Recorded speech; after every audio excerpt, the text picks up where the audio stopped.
Captain Hart, there's only one way to deal with this problem. You have to attack. Oh, pass me the sugar, my dear, will you? My submarine is missing in that area. There's a chance that some of the crew may still be alive. And what about the doctor? He may still be alive down there, too. Yes. Well, this is war, my dear, and war calls for sacrifice. Any chance of any more toast, my dear? Yes, sir. Now, I've had a look at that unit file about the creatures that your friend the doctor encountered in those caves. And do you know what happened?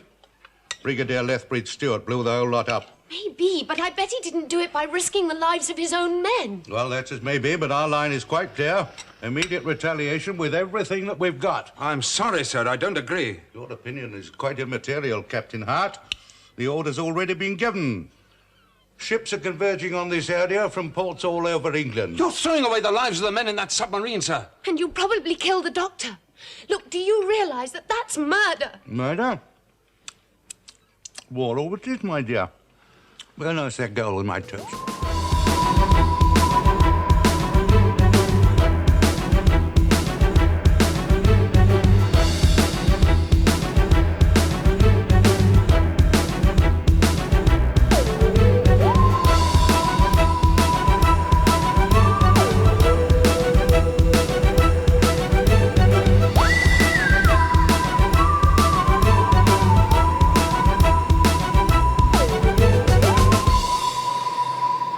Hello and welcome to Who Watches Who, a Doctor Who podcast with me, Matthew, and as always, like it is every single week, we're joined by probably the second best host of the Who Watches Who podcast. You know him, you kind of like him by his name, not the one that he knows us by, but the one we all call him in secret. We won't tell it right now, but you know the name I'm talking about. Yeah, anyway, here he is, the man of the hour. Gonna introduce himself right now with his words. Actually, I'm the second worst host. My name is Scott. Hello. How was that for your intro? You know, we've been trying out new intros recently, this past few weeks. I think that's probably the best one yet. I think you need some work. I think you need to work on it, mate. That's a bit too long. I didn't think it was. I thought it was informative. You know, so like if this is somebody's first episode, you know, they're like, oh, okay, I know this Matthew guy. He sounds cool, but who's this mysterious other person that he's with? We need to figure out his backstory before. Hearing his voice would be too overwhelming for me. You know, two people chatting. What is this? A podcast? I don't understand, and they'd stop listening. Whereas with my intro, it prepares the audience. You know what this podcast needs? Us to explain our backstory about 50 different times so the audience can catch up. Yeah. I don't think we should do any, maybe we'll talk about the episode for 5 minutes, but yeah. I reckon 15 minutes at least. You know, say it's a 20-minute podcast. Our famous 20-minute podcasts that we do, yeah? Famous for being really short and concise. I reckon that first 15 minutes should be recapping the previous episode, which in itself was a recap of... really, so we need to record one episode of a podcast and we're sorted for life. Yeah, you got a good point there. Every other episode should be just a clip show of the previous episode. Yeah, what if you missed it?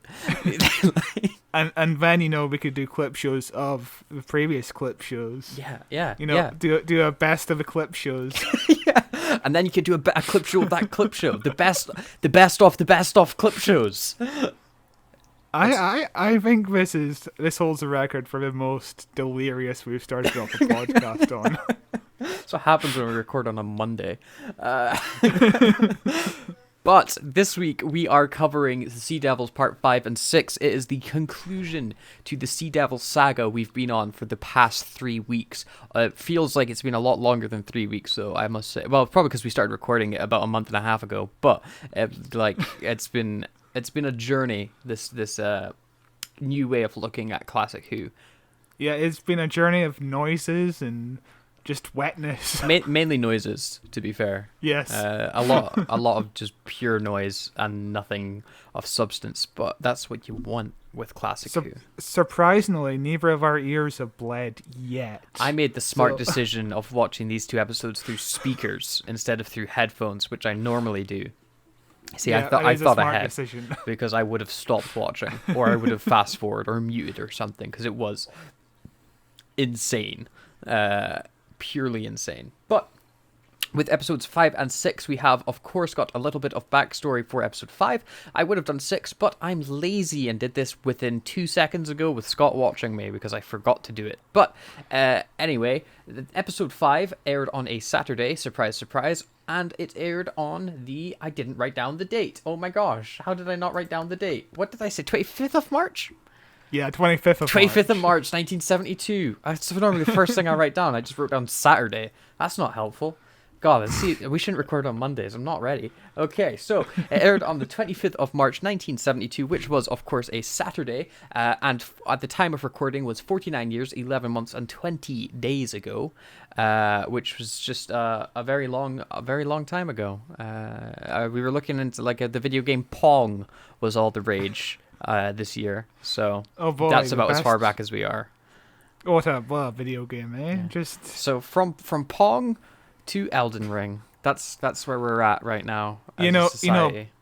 Pong is great, but it really needed was DLCs to get rid of all the glitches and software patches. It really need to get itself I under think control. I think once they went freemium, that's really when they started hitting their strides. Because Yeah. if I didn't want to watch the advert, I could just pay the booster, which is like it's only like £5 or something, and they had the auto block button, so I could always hit the Pong that you wouldn't be able to get it in.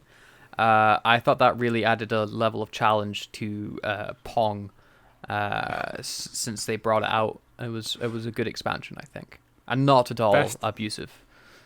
Video games went downhill from there, I would say. Yeah, with Pong was the peak. Yeah, Yes. Pong was definitely the peak. Yeah, they made Pong and they went, oh man, there's nowhere to go but down. This is it. We've accomplished everything. And also, it had a better soundtrack than Doctor Who and the Sea Devils. I'm pretty sure Doctor Who and the Sea Devils stole their soundtrack from Pong. I feel like there was a very long legal battle about it, or at least there should have been. But what else happened this day, Matthew? Absolutely nothing. It was a really boring day. Some Eurovision sports happened. So once again, I turn my eye to history, to the great tapestry that is mankind's past. And on the 25th of March, and you'll be amazed at how far this one goes back, in the year 31, the first Easter, according to calendar maker Dionysius Exiguus, happens. And Jesus is Nice. 31 years old, and he's like, guess what? Rabbits lay chocolate eggs. And everybody went, what? Like, And Sea Devils and Easter is coming up as well soon, just next month. We'll Yeah, get yeah. Sea Devils and Easter, and I wonder if they'll explore the history of Jesus turning himself into a chocolate egg. yeah, and then like, and hatching as a giant chicken. Yes. Which is, as we all know, the famous Bible story known as Jesus and the Giant Chicken. If we fast forward just a few centuries to the year 1436, Florentine Cathedral Cattedrale di Santa Maria del Flora, with the largest dome in the world by Filippino Brunelleschi, is consecrated by Pope Eugene IV. So there you go. There was a building, and the Pope went, that's nice. And everybody went, gonna remember this. This is like... Did the Pope shit in his hat in the building, though? Did he? Yeah. Yeah. Yeah. Okay. How else do you say a building's nice? Is there Oh, yeah, another? the official christening of the building by shitting in the hat. Yeah, it makes the opening of churches really uncomfortable. In 1807, the British Parliament abolished slave trade throughout the British Empire with a penalty of £120 per slave introduced for ship captains, which in 1800s money is just a metric ton of money. And I'm actually curious then, when did slave trade in the US end? Showing some of my ignorance here.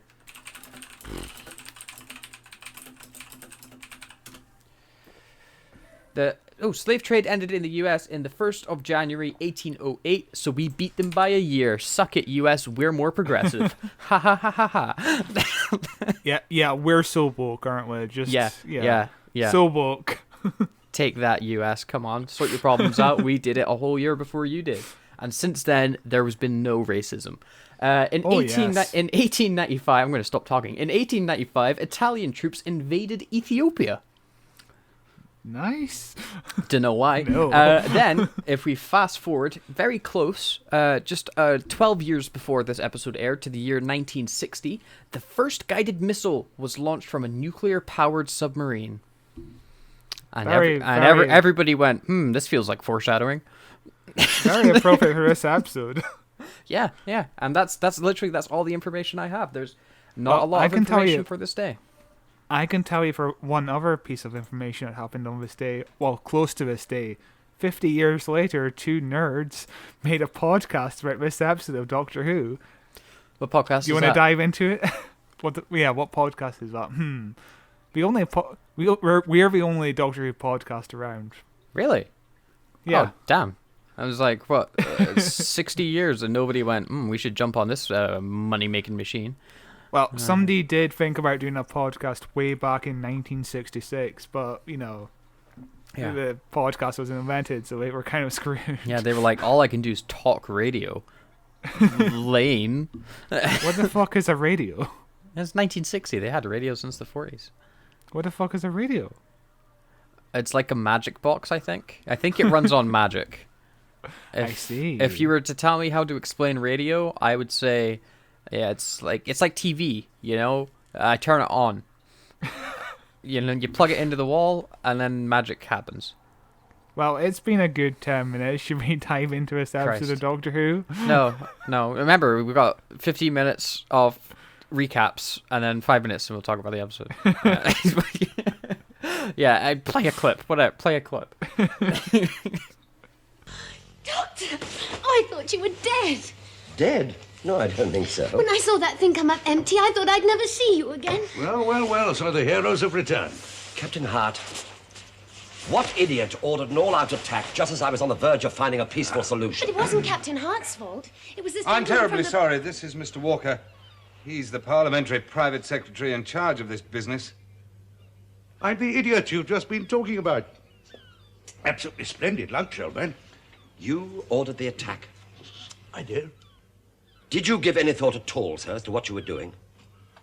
Our duty is to destroy the Queen's enemies. Don't you know your national anthem? Confound their politics, frustrate their navy strength. That, sir, is an extremely insular point of view. At the precise moment of the attack, I was negotiating a peace. Peace?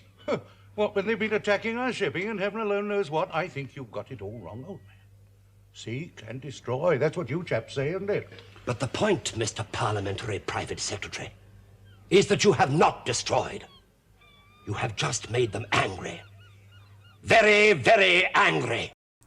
So, the first scene opens where the last scene ended, as it always does, with we're watching the tube thing, I forget what it was called, get pulled out of the ocean, which the Doctor was in before he got attacked by the Sea Devils. Sea Captain guy goes in it, and he comes out, and he's looking all grim. Jo walks in it, and she comes out, and 100% to my prediction, I guarantee you last week I had not watched these episodes, because I didn't watch these episodes until about 20 minutes ago, that Jo would come out and go, he's gone! And that is exactly what happens. She comes out, she looks at him and goes, he's gone! And then we cut to the Sea Devils in their sea castle. And it's the first time we're in the Sea Devils' home. And I was like, oh, this is out of nowhere and really, really interesting. We're actually getting to explore what the Sea Devils are like suddenly. And they have this giant golden obelisk, which they remove the segment with googly eyes from. And we see the Doctor's face, who's just kind of staring at them. I assume he's in, paralysis or something? It's not really clear. Yeah, I presume as well, but it's not really clear on what's going on. How did we get the Doctor out of his diving bell and onto their diving bell? It's a bit unclear. But yeah, in terms of, the Sea Devils set, the Undercastle set, it doesn't look very good. Michael Bryant, the director, wanted it to look more like underwater, with organic pieces of coral around the place. and the script describes it as damp, disused, molten, with a subdued underwater kind of light. And yeah, we were disappointed with the final outcome. It doesn't look that great. It just looks like a studio in England somewhere. Yeah, it looks like a set. It's like this is a nice. It's not a terrible looking set. I don't think. It didn't take me out of it when I saw it, but I didn't go, oh, they're underwater. I went, we're on a set now. Yeah, it's just 100% a set. Mm-hmm. But nowadays you can use computers to make a filter over the screen, make it look blue or something. Okay, I'm gonna need you to just slow down. What's a computer? It's an alien. It's a robot. Well, which is it? And is it? Oh no, that's the worst combination. It's an alien robot. So we get introduced to Trenchard Light since Trenchard tragically passed away. And I honestly feel like he doesn't add anything, and Trenchard should have been in this role. But he's called Walter, is it? Or was it? Walker. Walker, okay. Yeah. Yeah, whatever. He's a hungry guy, and he's sexist, and he's works in Parliament. That's basically all we need to know. And he's here to cover up the ship sinking. Yeah, he's basically nothing like Trenchard, though.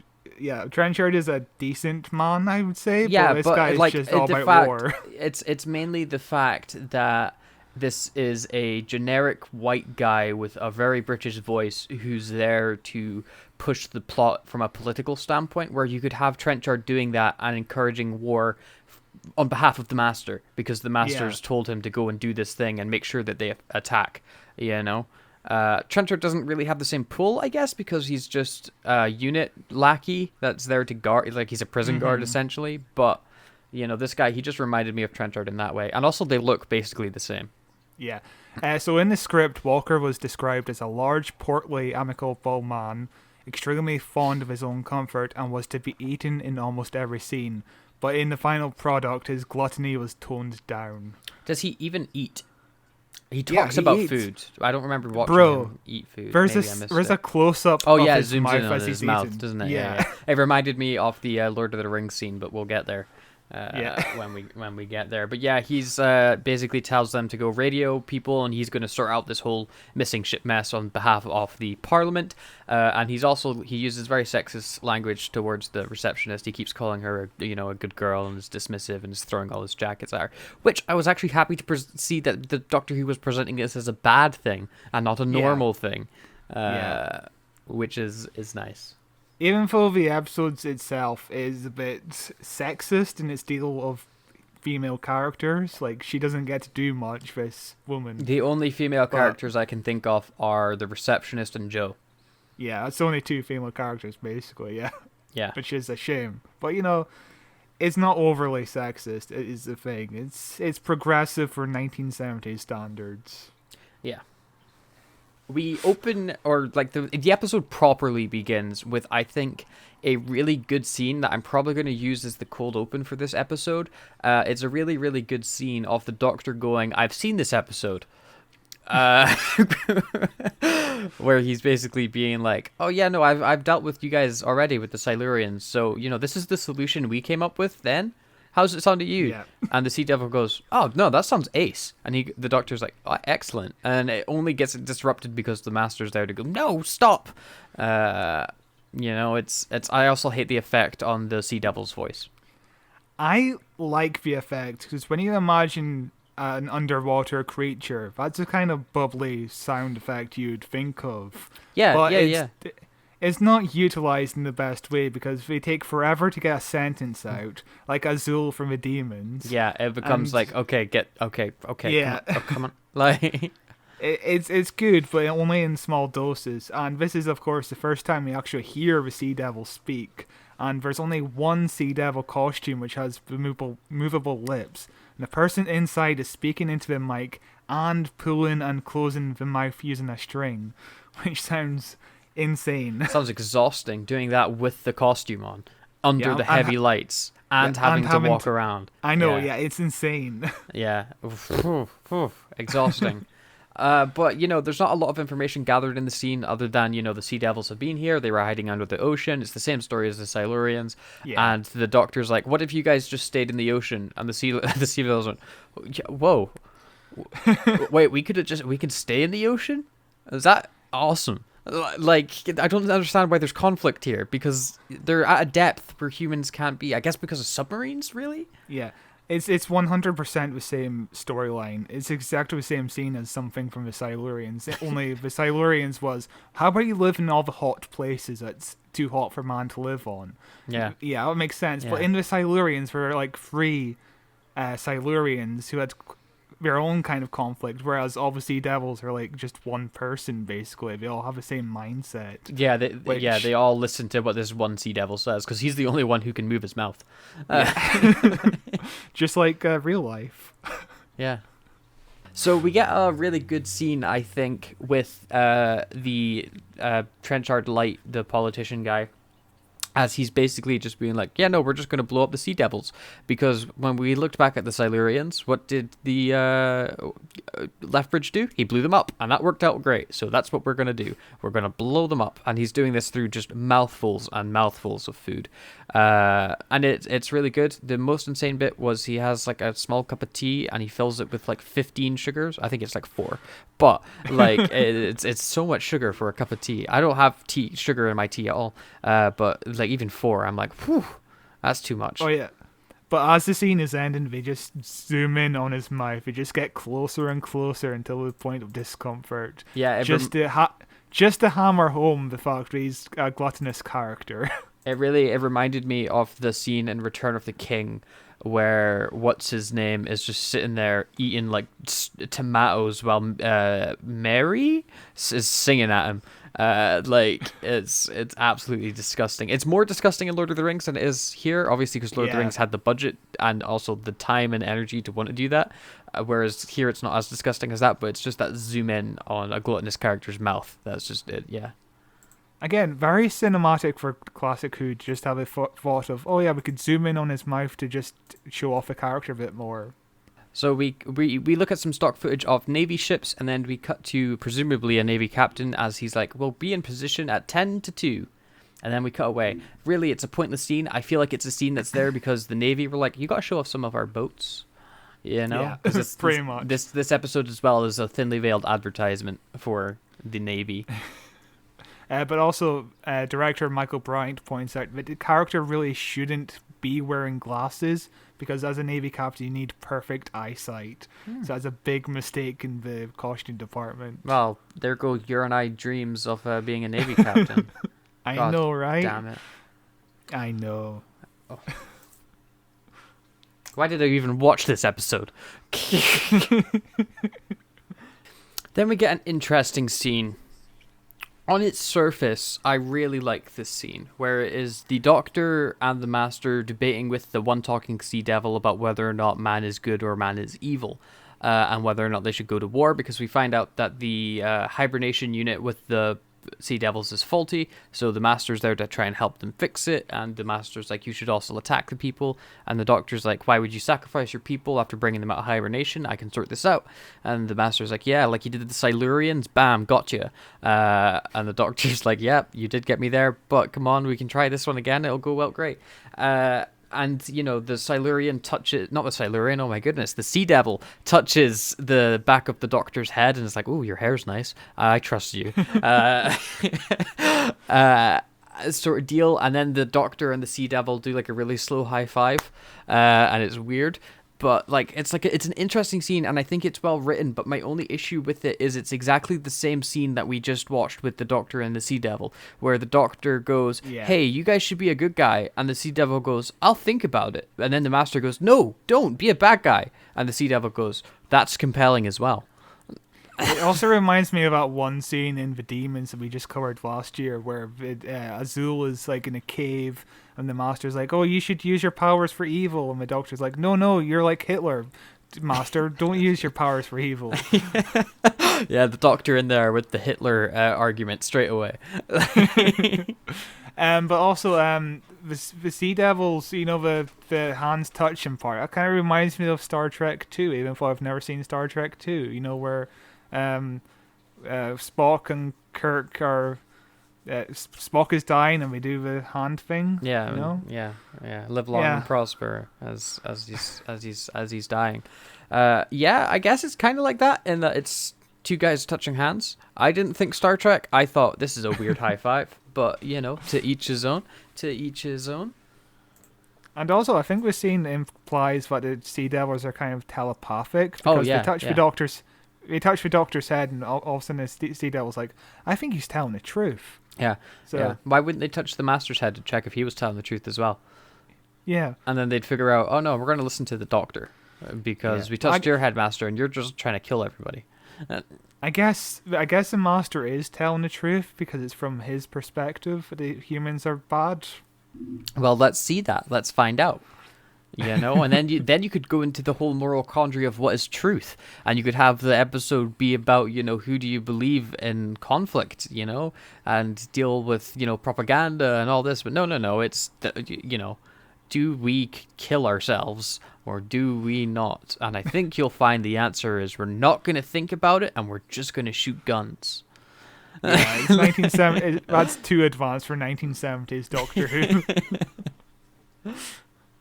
Then we get to the segment of the episode that I like to call insert Navy advertisement here. As we're watching stock footage of Navy cannons, or I don't think that's what they're called, but the cannons on the Navy ship get loaded up with missiles. As just the worst soundtrack you've ever heard in your life plays in the background is just horrendous. I feel like the soundtrack is getting worse with each episode. Like, it's really bad in this one, and it's awful in the next one. I think it's getting slightly better, to be honest, because it feels more appropriate. It's incomprehensible now. Yeah, but at least before it was a tune. Now it's like white noise just playing really loudly on top of other noise.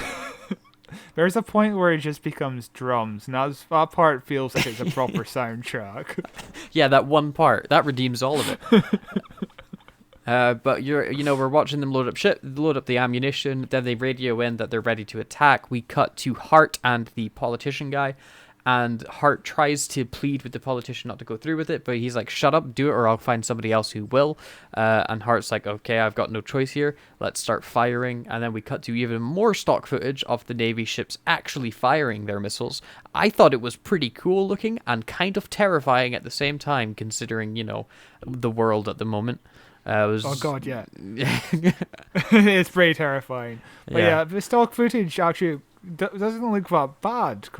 Like, it feels like it's part of the episode, even though it's obviously stock footage, and the footage is actually not as good quality as the actual episode itself. But yeah, but it's cool to watch things explode.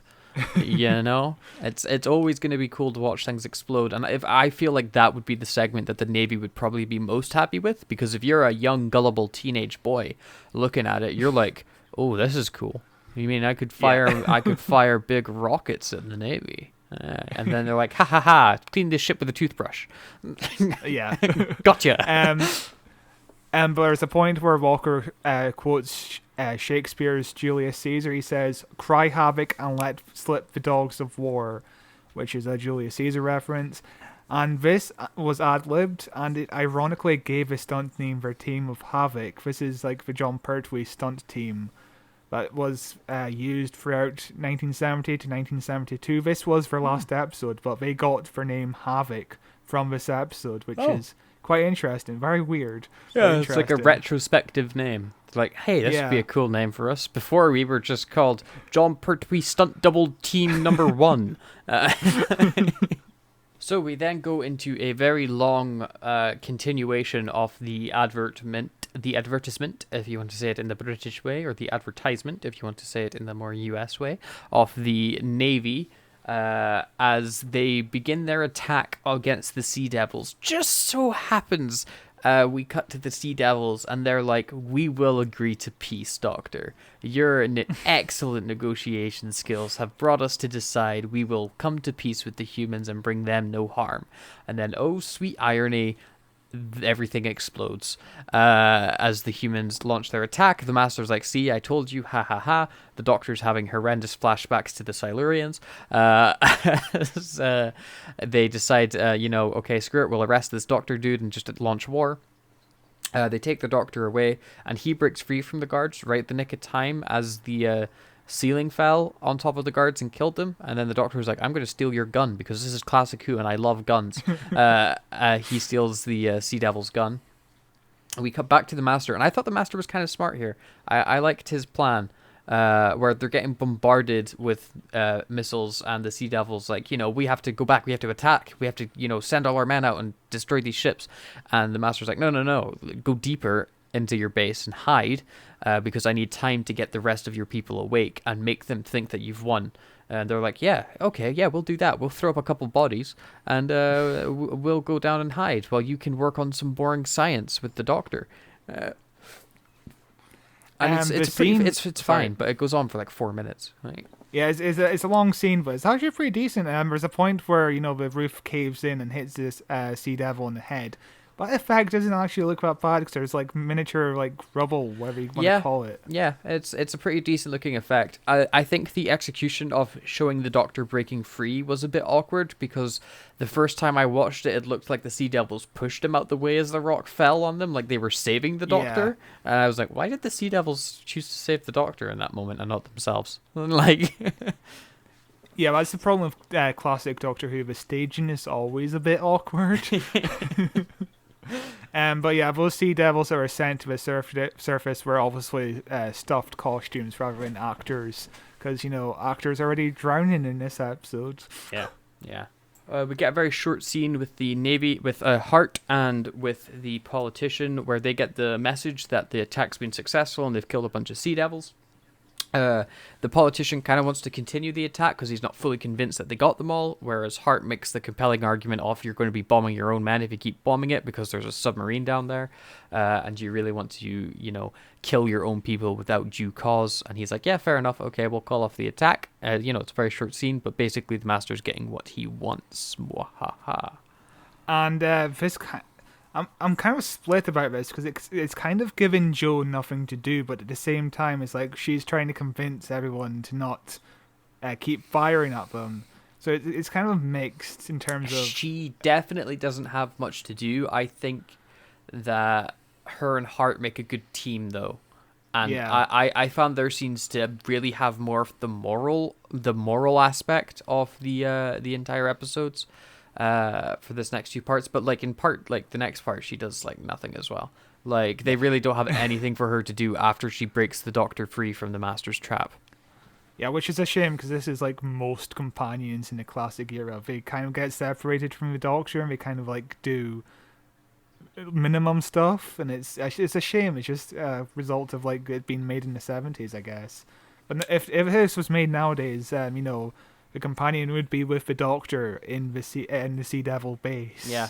I find it interesting that the classic Who really even had companions, to be fair, considering that the Doctor's with, he's on an adventure with some random person from that time period in every story. In this one, there's Trenchard, the Sea Devils, and Hart, and, all this. You could expect the Doctor to travel by himself and meet all these people, and every week it's a rolling cast of, who's teaming up with who this week. But no, the Doctor's got a companion with him that doesn't do anything.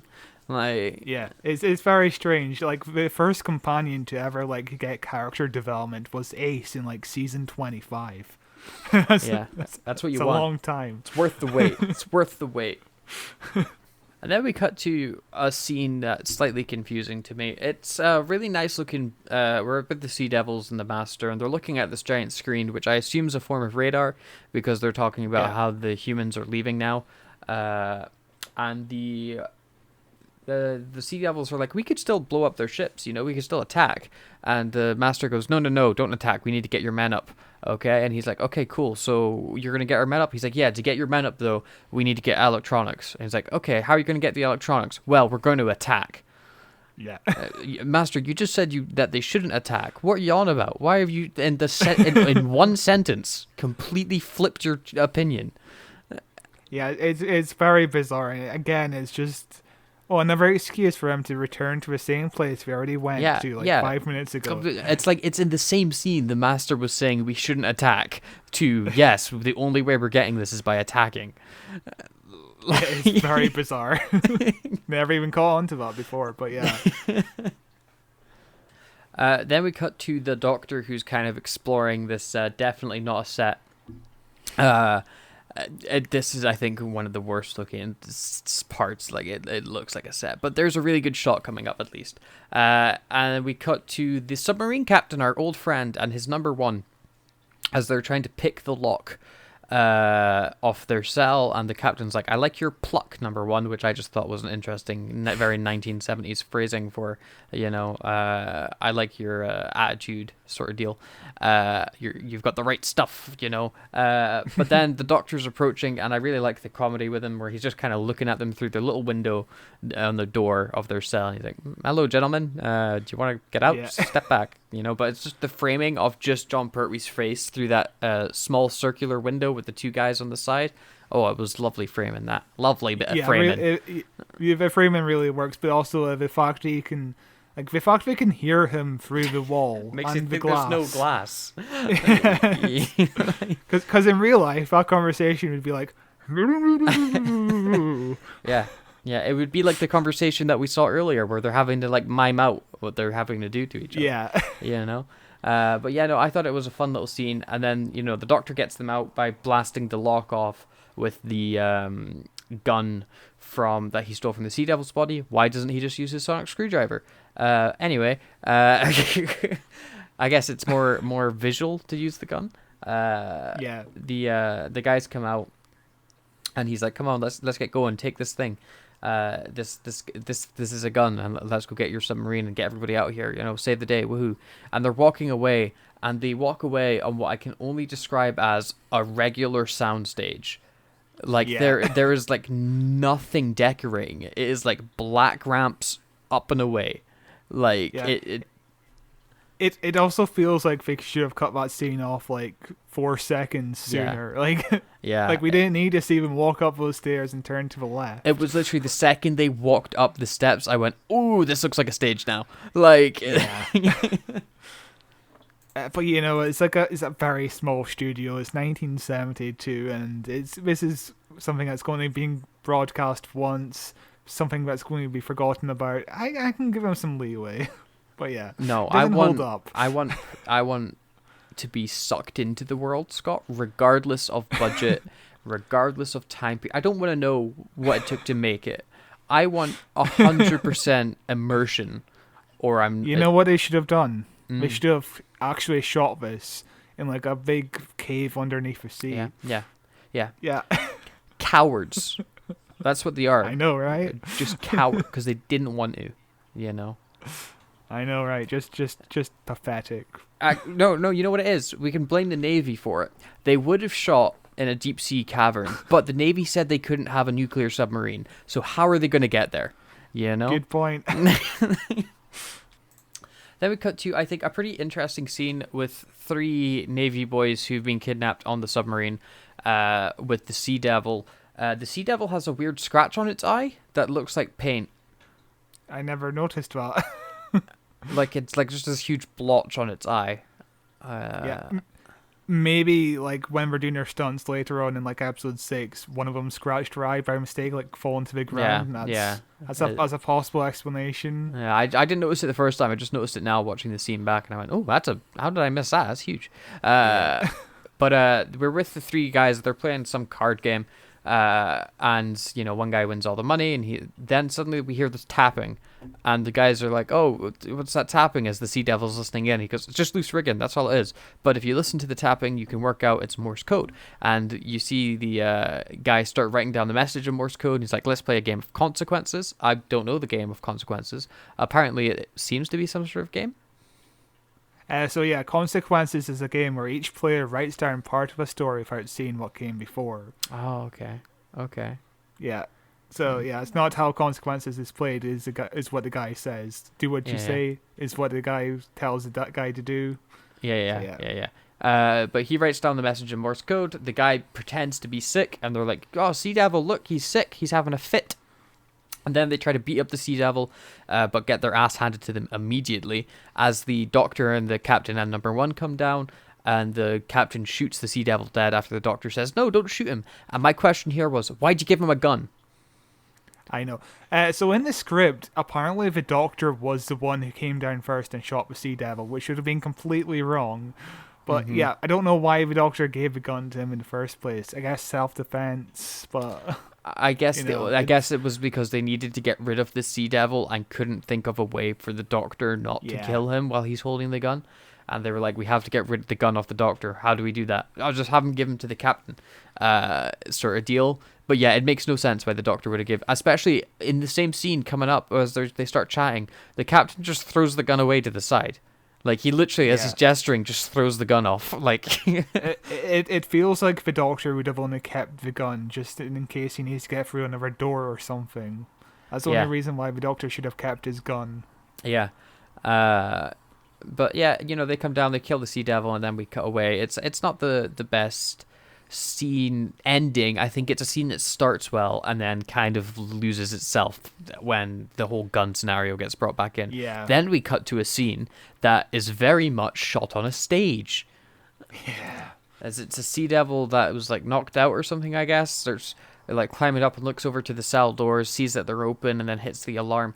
But the issue is that it looks like it's shot on a high school gym hall stage, and the set is literally you can see the plywood where they've cut the door.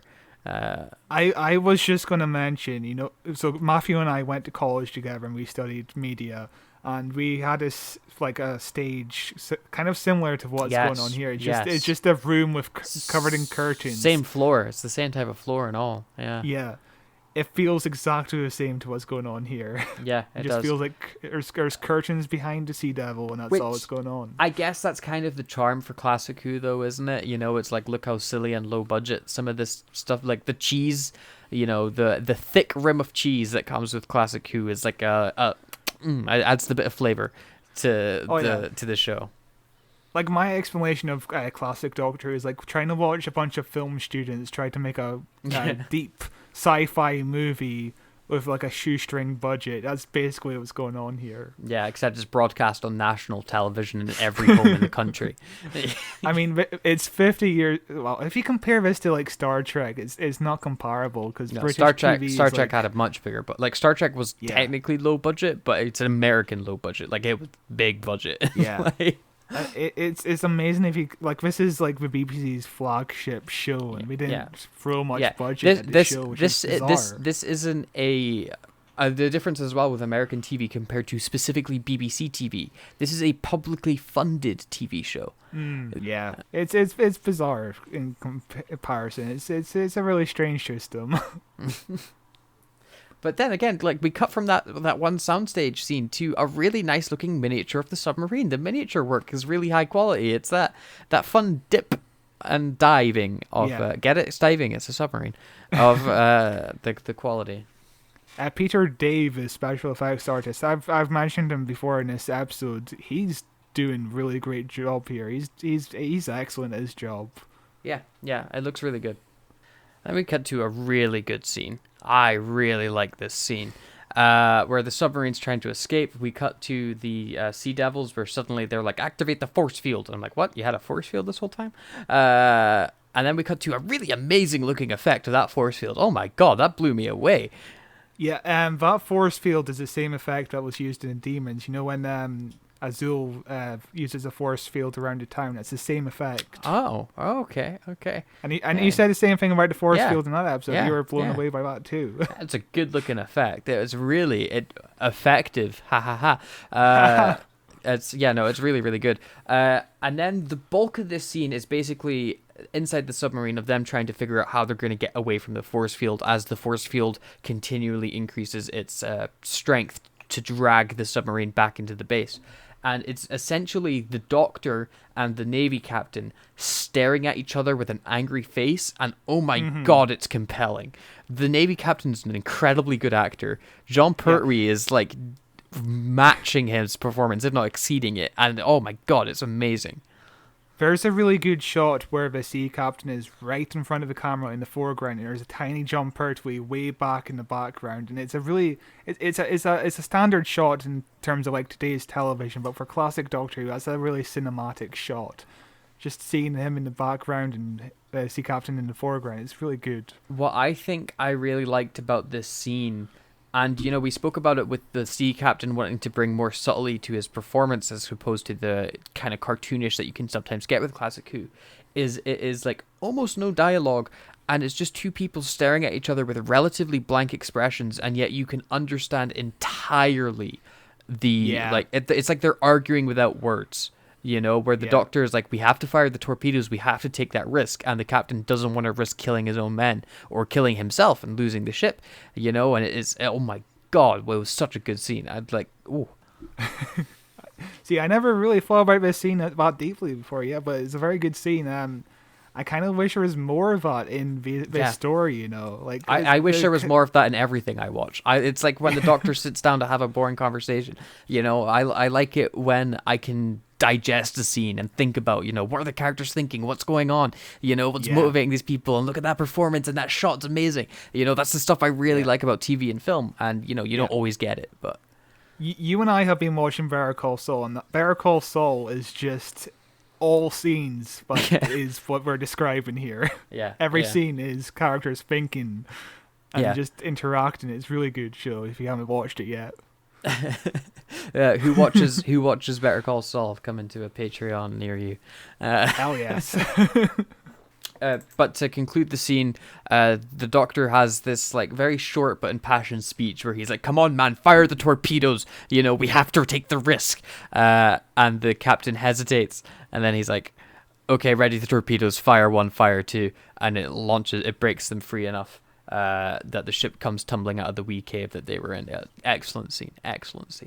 Then the Sea Devil captain is annoyed, and he's like, they're gonna tell the humans where we live, even though they've already attacked us. And the submarine's going away, and then the Master's like, it's okay, because we'll just attack them first, even though the Master's motivation was that we're not going to attack the goddamn ship. Nothing makes sense. We've just gone from a really compelling scene to a scene that is literal gibberish. But, at least Roger Delgado gives a great performance. Yeah, and it's a nice shot of him walking in, and he's like framed, it's like a portrait of his face. It's beautiful, but it literally, it doesn't make any, all the motivations have suddenly gone out the window, and the logic just left.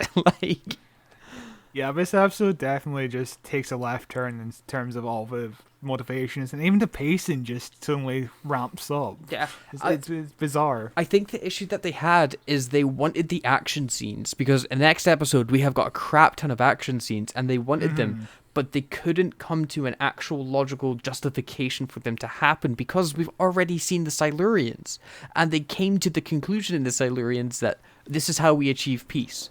And then in this episode they went, yeah, no, that made sense. Anyway, they attack. Like they couldn't think of a reason that the option for peace wouldn't have made sense. And the humans attacking first, I thought was a decent justification, but it's the Master, like, suddenly having to get the Sea Devils to attack after you've told them you don't want them to attack so you can get the people. But you can't get the people without getting them to, like, it's a mess. It's a complete mess. Fun episode, though. Oh, good scene. There's so many. Okay, so I've said earlier in the episode, well, this is the clip I'm going to use. I genuinely don't know now, because this episode goes from like great scene to scene that doesn't make sense to great scene to scene that doesn't make sense, like back to back to back to back. And we've just had our scene that doesn't make sense with the Master and the Sea Devil, which means, we are due a great scene. And so we cut to the Doctor reuniting with Jo. Jo's like, "Doctor, I thought you were dead." And the Doctor's like, "You're an idiot." And speaking of idiots, who's the idiot that attacked the Sea Devils? And he specifically calls the guy that attacked the Sea Devils an idiot, and he starts shouting at Hart, and then Jo interrupts, and he's like, "No, it wasn't Hart's fault. It was about to call the politician dude a complete idiot." And Hart interrupts, and he's like, "Allow me to introduce you to the private secretary," whatever his actual official title is, to try to keep some decorum. of the situation. And what I really liked is the politician goes, "Yes, I'm the idiot you were talking about," as he goes to sit down. And then we have a really, really, really great scene of Pertwee and whatever the name of this guy is who's playing the politician arguing with each other. And Pertwee is on fire, man. Oh my God. Where he's just like talking about, I was about to negotiate a peace and you didn't destroy them. You just made them very, very, very angry. It's like, he's an angry doctor right now, isn't he?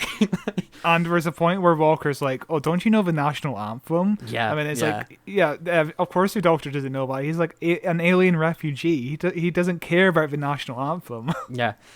And also, I don't know the national anthem. It's like, what, God Save the Queen? I know that line. Yeah. Yeah, God, and I know that when the Queen dies, the national anthem changes to "God Save the King," because we change our national anthem depending on who the head of state is. But that's the only two facts I know. but yeah, I love just watching the third Doctor, John Pertwee, just call out politicians for being assholes. Basically, I love any Doctor Who scene where I can watch the Doctor make really good points in an argument, be it a shouty argument or a talking argument or even an argument without words that we just saw in the submarine. The Doctor in a debate is a show I want to watch, And it is very good political commentary overall, just perfect. Which again, I wish more of his story was about, because this is like the last two episodes, not much going on in terms of commentary. Mm-hmm. Yeah, this episode basically does the work of 3 episodes. We had episode 1 that set up the Sea Devils and the Master. Then we had episode 2, 3, and 4 where nothing happened. And now we're on episode 5 where the Sea Devils and the Master have teamed up and the politics and stuff's going off. This is the actual story kicking in now.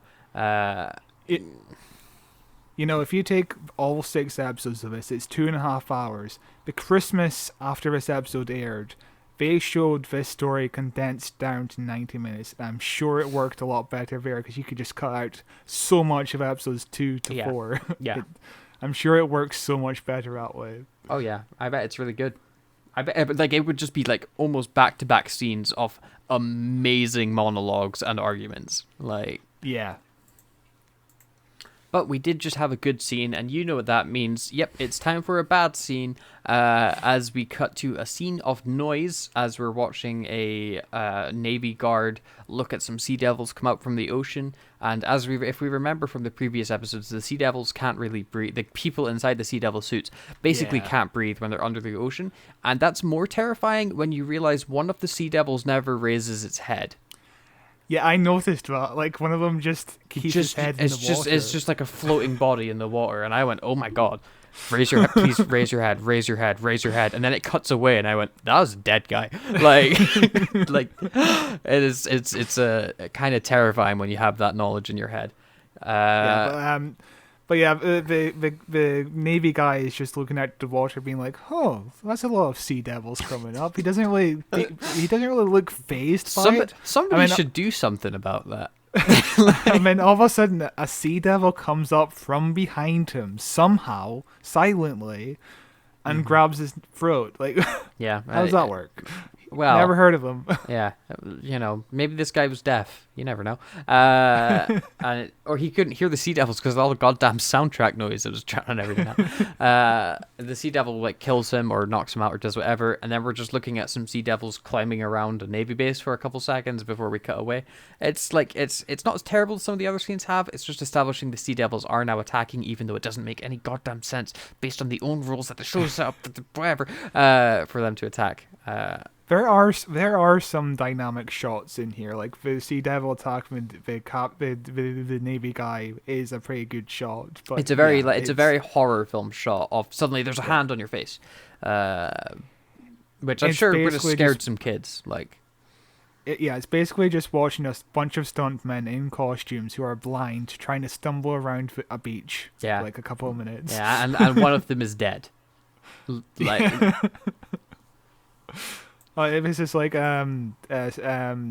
Wizard of Oz, where apparently one of the Munchkins is hanging from a tree in the background. Oh, wow. Wow. Then we get our last scene, and if you recall the pattern, we just had a bad scene, which means, oh yeah, we're in for a good scene, where the Doctor's back to chatting with the politician. The politician's like, I'm just gonna nuke him. You know, I'm just gonna nuke him. You know, got it. The Doctor's like, why? And he goes, well, gotta nuke something. Given current events, this Oh, scene yeah, kind of yeah. feels, yeah. Yeah, I just wanted to make a Simpsons joke, but yeah, and we'll talk about World War II. we just did the Zygon 2-parter last month. We didn't realize how much things would change in terms of by the time we get to this month. yeah. But the Doctor makes an impassioned plea yet again of, do you really think starting a war is possible? And what I really like is he starts playing into the politician's obvious ego, where he's like, you know, do you want to be remembered as the guy who sought peace and managed to avoid conflict, or do you want to be known as the guy who nuked a bunch of fish? And he convinces the guy that he'd go in and negotiate on behalf of humans by himself. Jo comes into the scene to say it's really dangerous, and you know, I like Jo as a companion for the few times that we've seen her, but I feel like her performance here, it's far and away the weakest performance in this. Like, this is a compelling scene, and Jo comes in, and Jo's like a classic Doctor Who, where it's like kind of loud and screamy, kind of stagey, and it felt kind of out of place for me.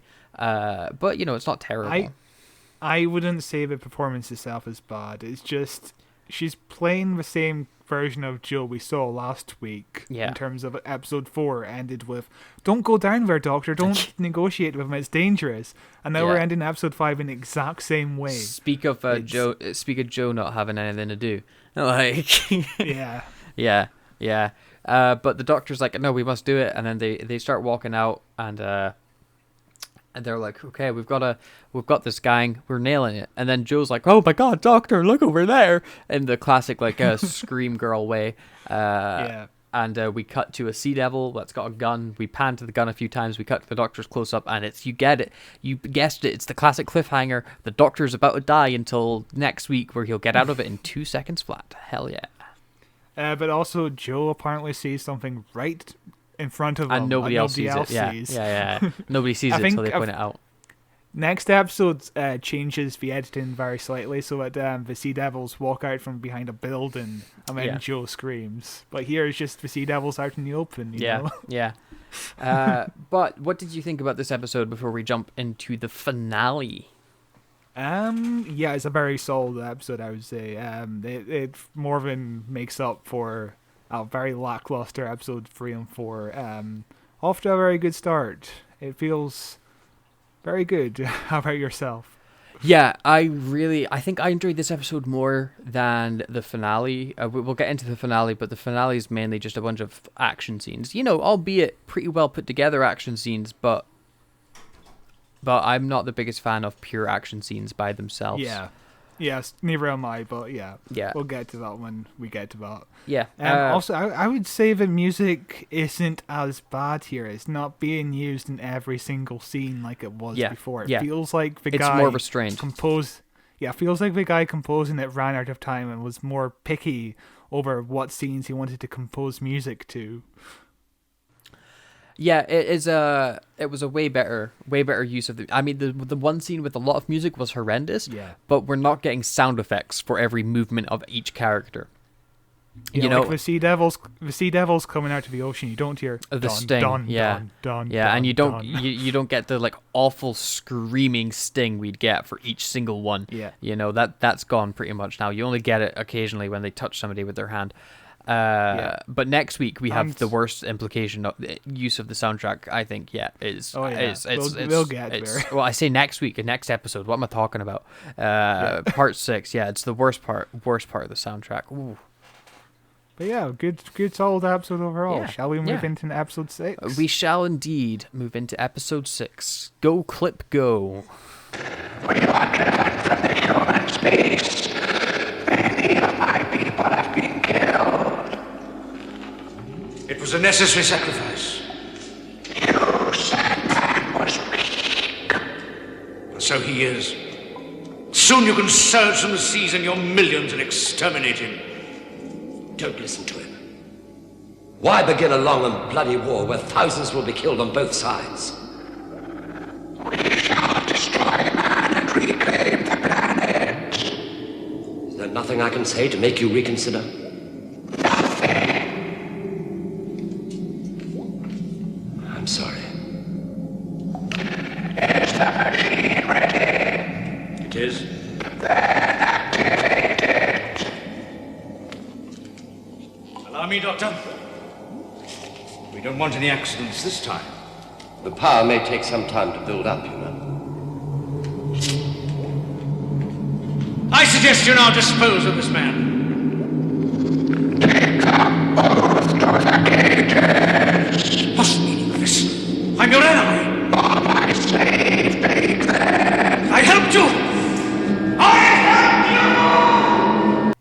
So the episode begins as every episode besides the first episode of Doctor Who does, with the conclusion to the cliffhanger. If you remember from just a few moments ago, the cliffhanger was that the Sea Devils ran out and the Doctor, everybody went, oh no, I'm going to die.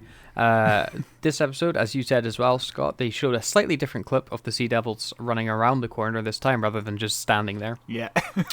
And the Doctor decides that he's just gonna kick their ass. He's just gonna go. He's just gonna absolutely beat the crap. It doesn't matter they've got guns. He's gonna beat them up. That's what I love about this Doctor. He takes every opportunity to just kick some ass. Yeah, it's fantastic. He just beats them up. I'm not a fan of the Doctor just beating up aliens, but I guess it's very silly. You know, it is what it is. But he thinks he's.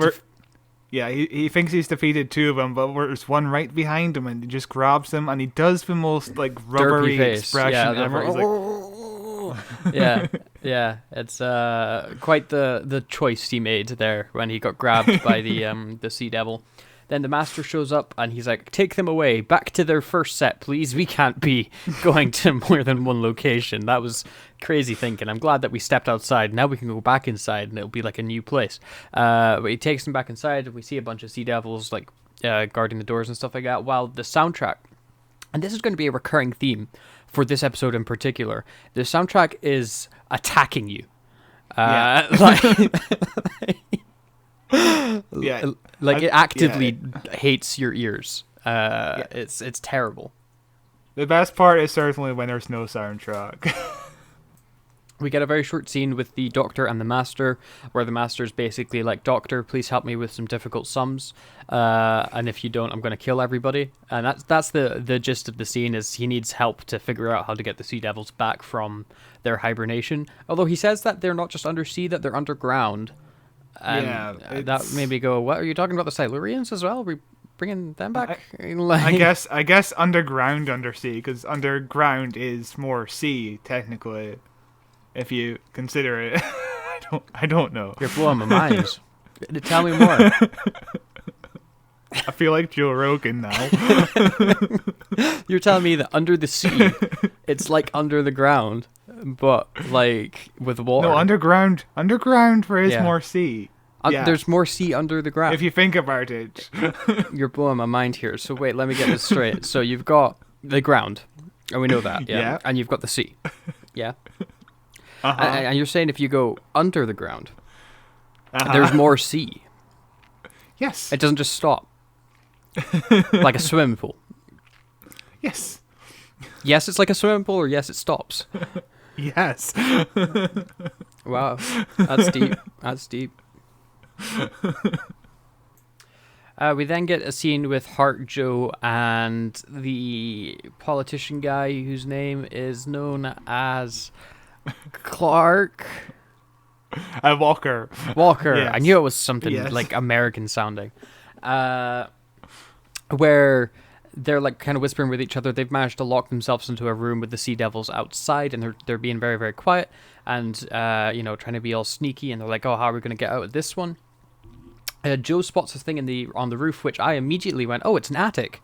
But Hart keeps calling it a ventilation shaft, even though it's clearly the doors to an attic.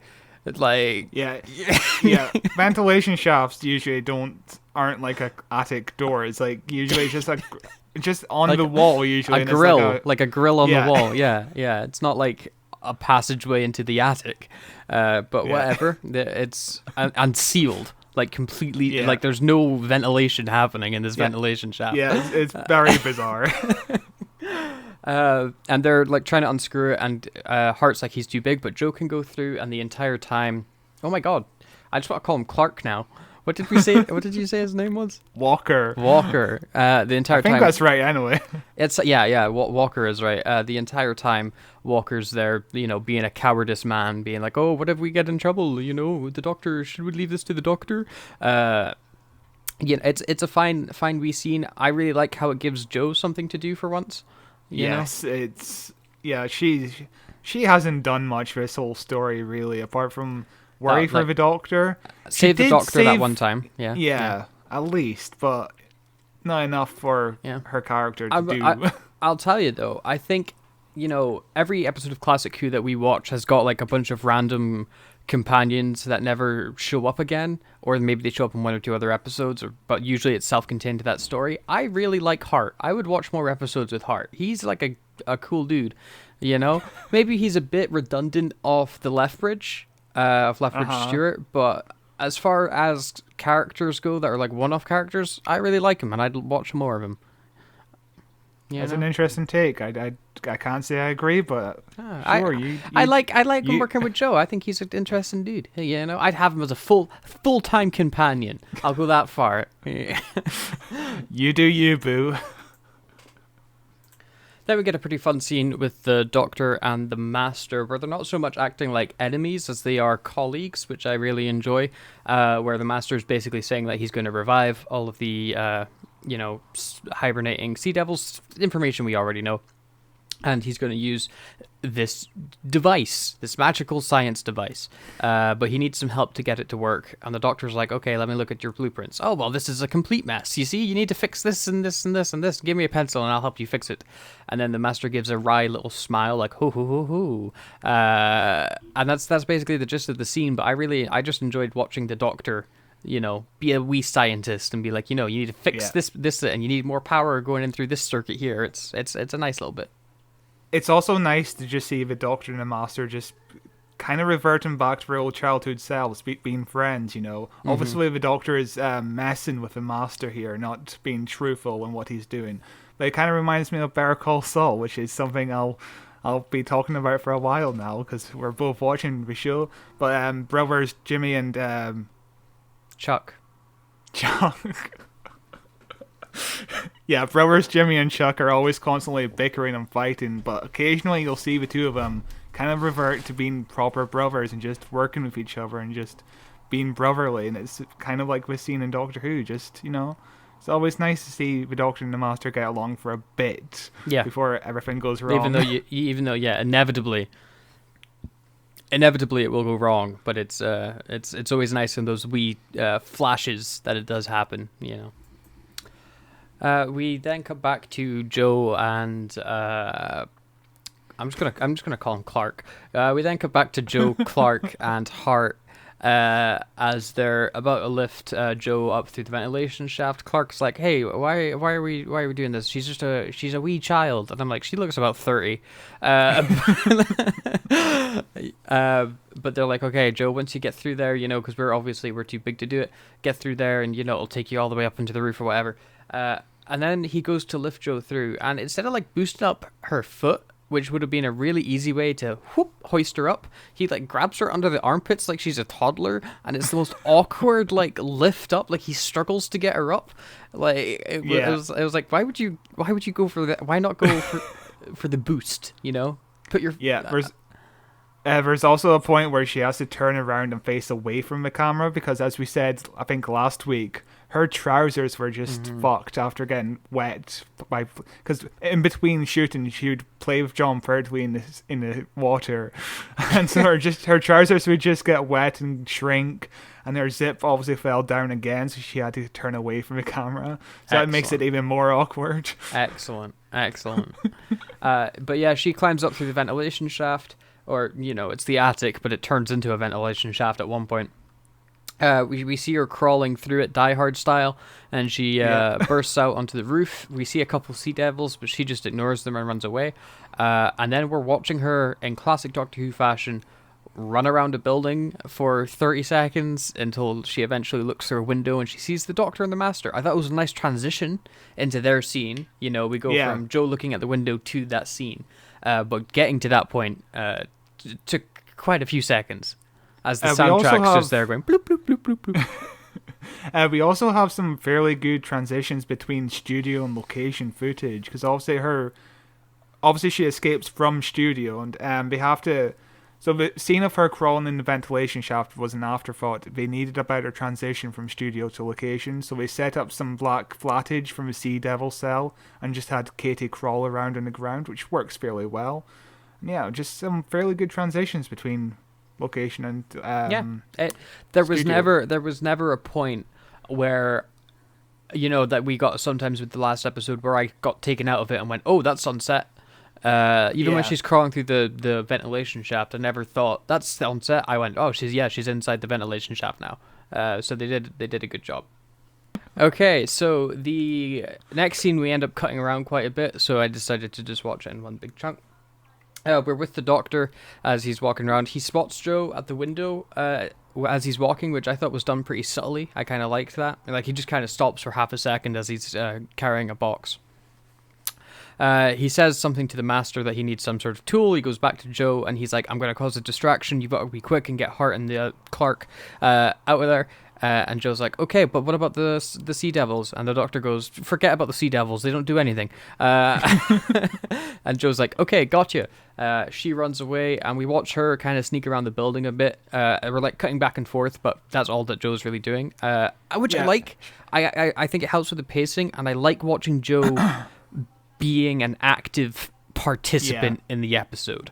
You know, she's the reason that Hart is, and that is, or not just Hart, because Clark goes and hides, but that Hart's able to escape is because Joe saves him. But you're gonna say something. Yeah, there's a point where she runs out in front of like two Sea Devils, and she's like maybe 2 feet away from them around the corner, and she runs back, and the Sea Devils don't even notice her. 2 Sea Devils don't even notice her. It's I like to imagine those 2 Sea Devils, you know, they did notice her, but then they were like, it's a lot of hassle. We could just pretend like we didn't see anything, you know? That's fair, to be honest. I at work, when I see a shoplifter, I'm kind of the same way sometimes. I'm like, fuck it. Exactly. Too much hassle. But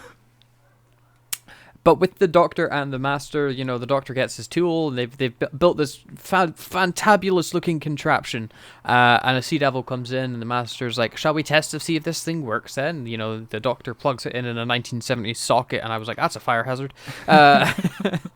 They turn it on, and then the episode does this really interesting technique where it lets you experience what it's like to be a Sea Devil when this device goes off, as the most annoying high-pitched noise plays for 2 minutes flat that makes your ears want to bleed. As the machine goes off, it doesn't work as intended, but it works as the Doctor intended it to, setting off this blaring alarm that causes all the Sea Devils to go mental and be like, my ears, as you, the audience, are watching it going, my ears. Yeah, that sound is awful, and I wish it didn't exist. Yeah, it's really good. And then, you know, we're cutting around a bit after that to watch the Great Escape Part 2, the Sea Devils, as we see Joe go in to rescue Hart and Clark.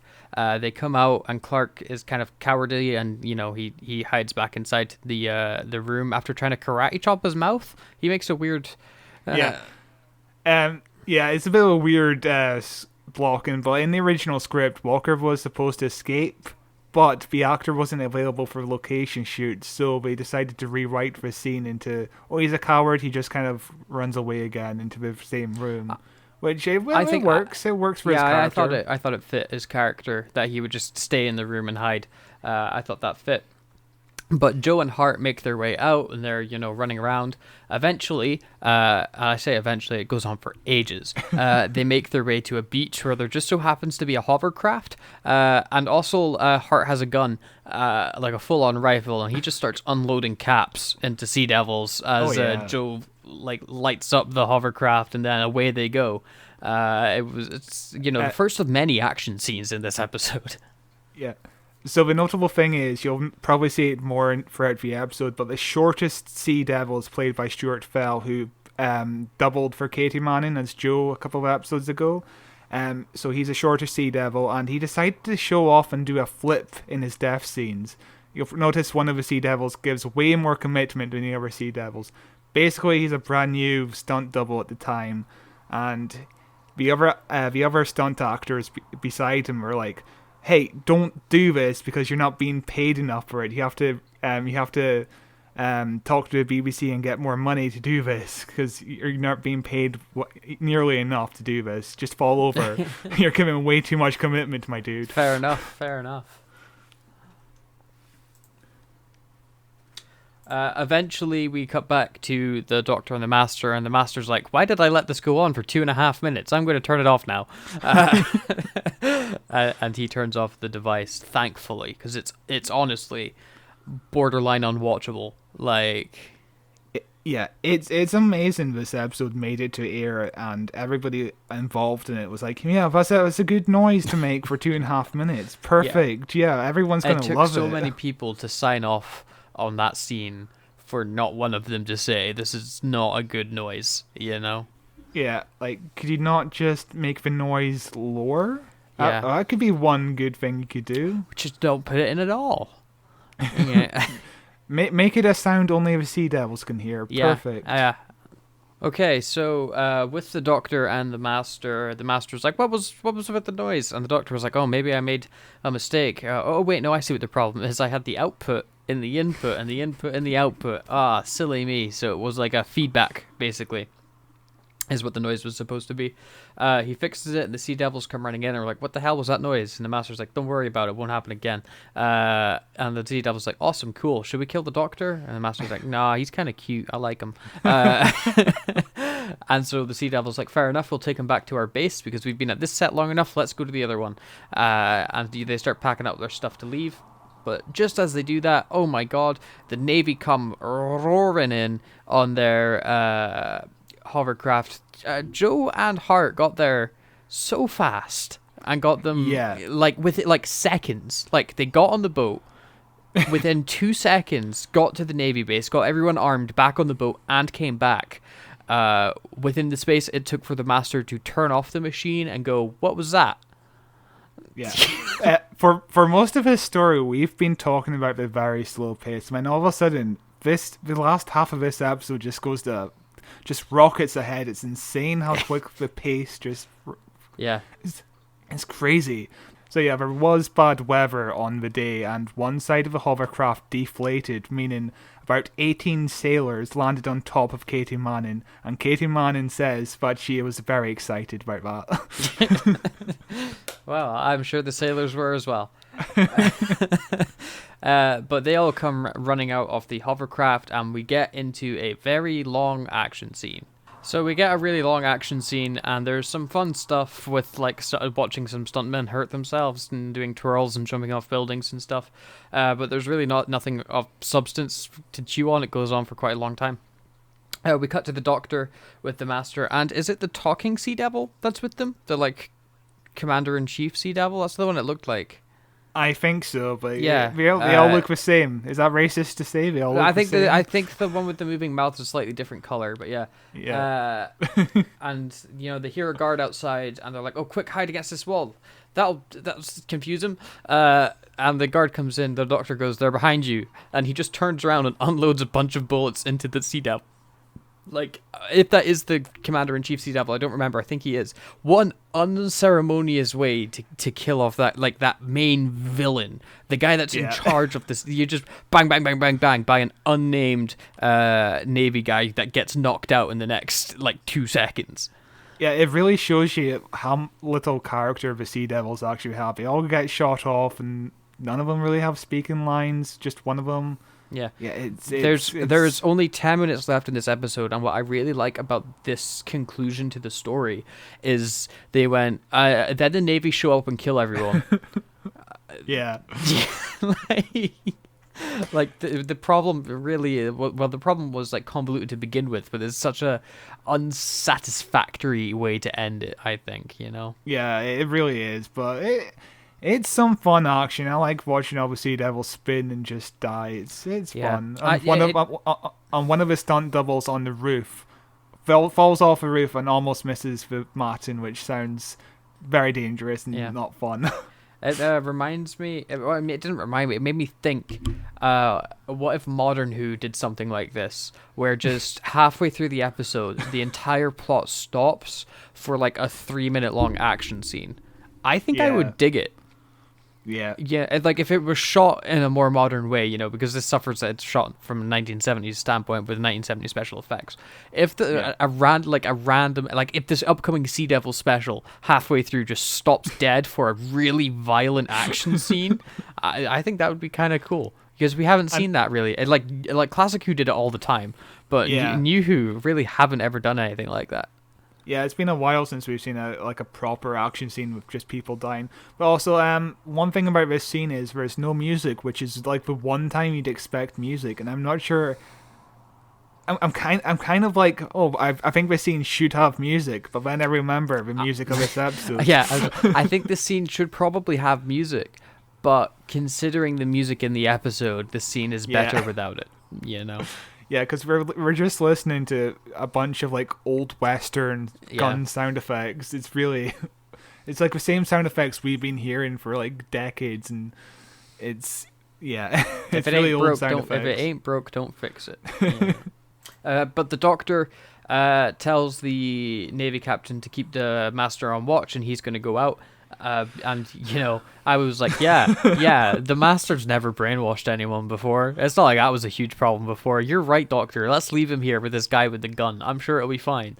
And within it's honestly just the dumbest decision of the episode. Like, what the fuck? Yeah, and then within 2 seconds of the Doctor leaving, the Master brainwashes the dude and karate chops him in the neck. Who saw that coming?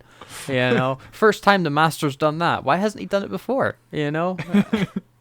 I feel like the correct approach would have been to have the Master go with the Doctor under his watchful eye or something like that. But then you have the problem of how does the Master escape, you know? Yeah, we'll get to that in the end, but we still have the problem of how the Master actually escapes, because it doesn't make any sense, but we'll get to that. The action scene continues as we're watching Hart run, and he sits into this like genuine looking Navy like anti-air flat gun or something. Like, it's the coolest looking gun ever. Yeah.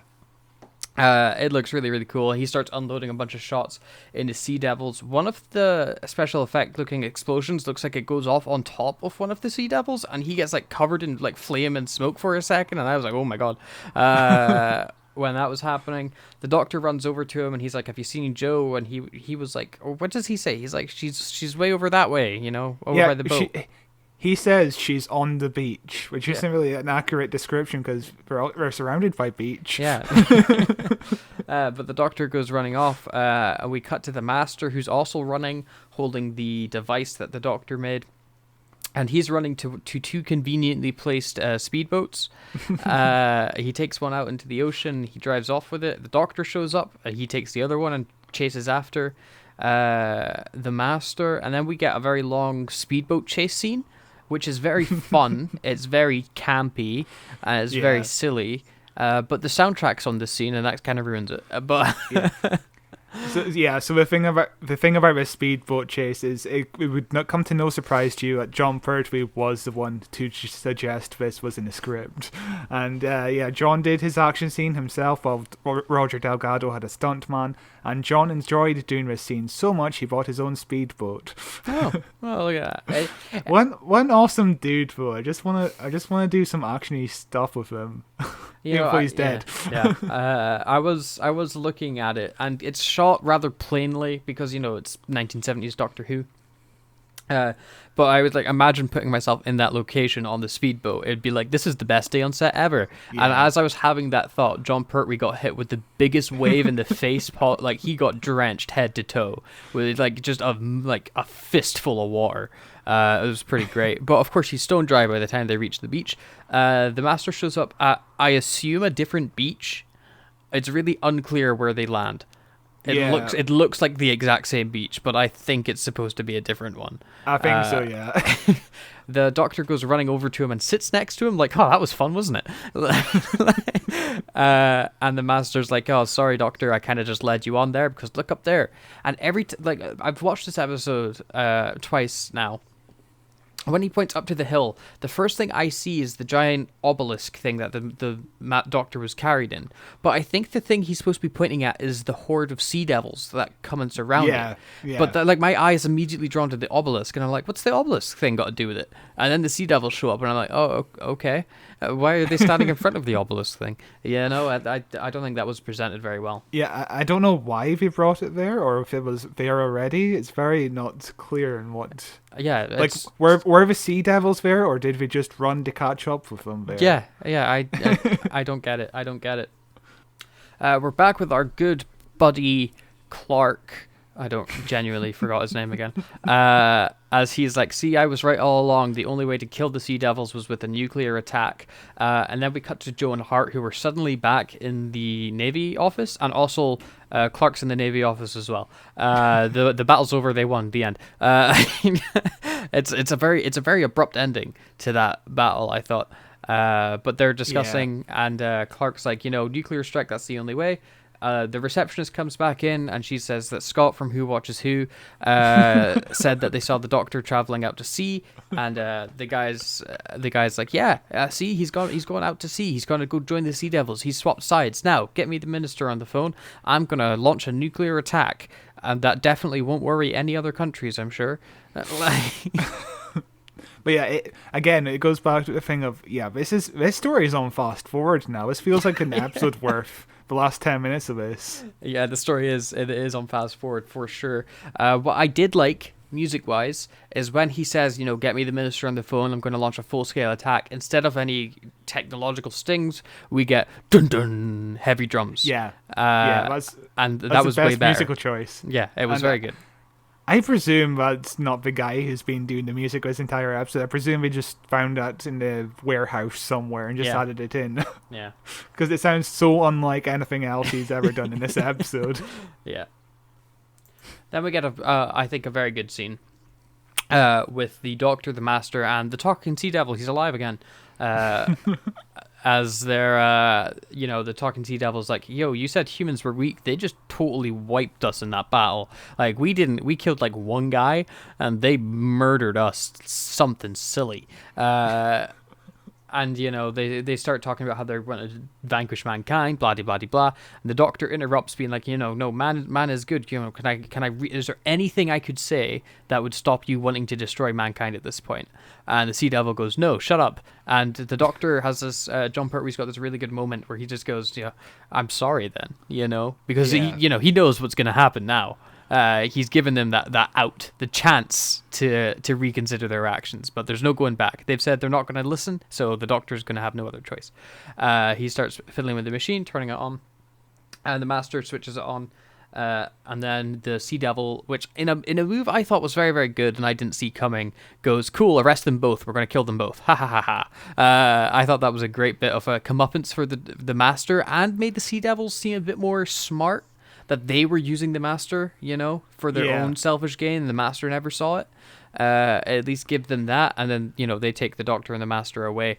It's a pretty short scene, but probably one of the better scenes in the second half of this episode. Yeah, it makes the Sea Devils. It makes the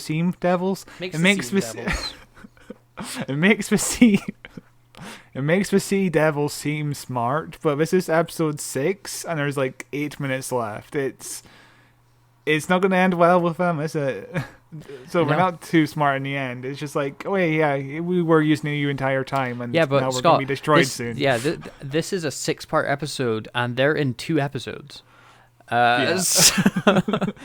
So you know, this is the most characterization they get in the entire story. Yeah, and also the Doctor being like, being a bit sad about the fact that he has to then destroy the Sea Devils instead of, working with them and befriending them, whatever. Mm-hmm. It kind of reminds me of the Capaldi Zygon 2-parter we just discussed like last month. Yeah. Where the entire point was he was able to get through to these Zygons. Yeah, I love it. I love it when Doctor Who tries to befriend the enemies. It's really compelling stuff. Tries to solve it with diplomacy rather than explosions. Then we get a really great scene where the Doctor and the Master are led into the high school set where they're thrown into prison and they're like locked up. And the Doctor says his line, doesn't he? He goes, well, you're losing your charm, Master, but it's okay. It'll be all for naught, because once they activate that machine, you see, I reverse the polarity of the neutron flow, which is, John Pertwee's catchphrase, essentially. But I love the Master, like, he has this, like, his eyes pop open, he's like, oh, you did what? Oh my god. Like, it's the most devastating thing that could have possibly happened. Yeah, just amazing acting. And I would just love to watch these two do an entire episode where they're just in prison. Yeah, they're just in a room. They're just in a room, yeah. Yeah, it's like a bottle episode, and the entire episode is just them sitting around trying to figure out how to escape from this prison, and we learn more about their past, and we just get more characteristics. I think that'd be great. This is like the only time John Pertwee actually says the full catchphrase, reverse the polarity of a neutron flow. Usually he says reverse the polarity, or I reversed it, or whatever. But this is a full phrase. This is the first and only time he says a full phrase, I believe. Okay, yeah. In the Demons, he says reverse the polarity. But yeah, here he's saying reverse the polarity of a neutron flow. Neutron flow, yeah. Which is I love it. And the Master says, but that's going to like send a feedback into their whole system and the whole place is going to explode. And the Doctor's like, yeah. So you better, see if we can get any help. And the Master starts shouting for the guards, and we get this really great shot. Well, like, it would be great. I like what they were going for, where the Master's shouting through the window for help, and then we cut to the wide shot of the prison, and we just see that it's empty. There's no guards around at all. The only downside is it's very clearly just a studio set. But I really like the idea and the atmosphere that shot produces of they are alone. They are completely isolated. It is just the two of them in this cell, if season 9 ever comes to Blu-ray, they could actually add in that shot. That'd be perfect addition. Yeah. Did we cut back to the Doctor and that sitting down? And the Master's like, well, they'll find it and they'll stop it. And the Doctor's like, no, because if they do, I also put in self-destruct, so it will just explode. And the Master's like, you did what? But we'll both die. And the Doctor went, yeah, we will both die. So I guess we've got to try and escape, don't we? Which I really liked the Doctor, twisting the Master's arm into working together. Yeah, because obviously the Master's only true motive is to stay alive and just win. And yeah, he doesn't like to lose, does he? Yeah. And the Doctor uses that against his advantage. It's perfect. Yeah, although the Doctor is going to commit genocide in this episode. Yeah. He's trying a mass extermination of a specific race of people. This is a trait that we know the Doctor will carry with them. But, at least here he's like, I'm trying to reason with you people. Try to understand. We want to work this out. Yeah. Yeah, they try to justify it somewhat, and it's you feel like it's the only way the Doctor can get out of this problem because things have got pushed to that extreme. Yeah. Whereas our issue with the more modern takes on the Doctor committing genocide is it's like her number one option before anything else. Alien presents itself genocide, whereas it took 6 episodes to push the Doctor to this point where there was no turning back. I just thought I'd point it out because it would feel hypocritical of me if I didn't point out the Doctor was committing genocide in this episode, but I point it out every other time. But this reminds me of going back to the Silurians. At the end of Silurians, instead of committing genocide, he decides to put them all into hibernation and decides to wake them all up one by one. And because obviously convincing one person on their own to turn to the good side is easier than trying to convince an entire species. Yeah, you get the mob mentality, don't you? Yeah. But yeah, I do wish there was another solution here rather than just blow them up. I'll kill them all. Yeah. But it's the end of a. Yeah, again, it feels like I was about to say. I I think the issue that they came into is they went, "Oh my God, how do we only have 10 minutes left?" Okay, so the Navy show up and they kill all the Sea Devils, right? And then the Doctor gets kidnapped, and then he kills all the Sea Devils, and that's it. Then it's over. Like, yeah, you know, I feel like maybe episode 4 could have been scrapped, and you could have just spread us out a little bit more and just written a bit more into it, but. I honestly, I think 3 and 4 could have been scrapped. Like, you could stretch out 5 and 6 into 3 and 4 and have a much better paced 6-parter, I think. Yeah, that's a problem with the Sea Devils. It's just too long, but it doesn't use its length adequately. Yeah. It's the same thing with Silurians. Like, some parts of the Silurians feel too rushed, and then some of it feels like it's spreading along too thinly. It's really bizarre pacing. Yeah. We cut very, very briefly to Joe and the politician guy and stuff like that, where they're like, "We're going to launch the nukes," and he goes, "Awesome, I'm going to have some tea." And then Joe sniffs her finger. Yeah, there's not really enough to talk about there. Yeah, and then we cut back to the Doctor, and he's using his sonic screwdriver again. Look at that, to unlock a door, no less. If I was to rewrite that scene, of Joe and the politician, I would try to write Joe as in having like a little speech, give her a little speech about not committing genocide. But then she couldn't be companions with the Doctor. But then we cut to the Doctor using his sonic screwdriver to unlock the cell door. Now, why didn't he do that before? Maybe it's because he wants to just work with a master. Like No.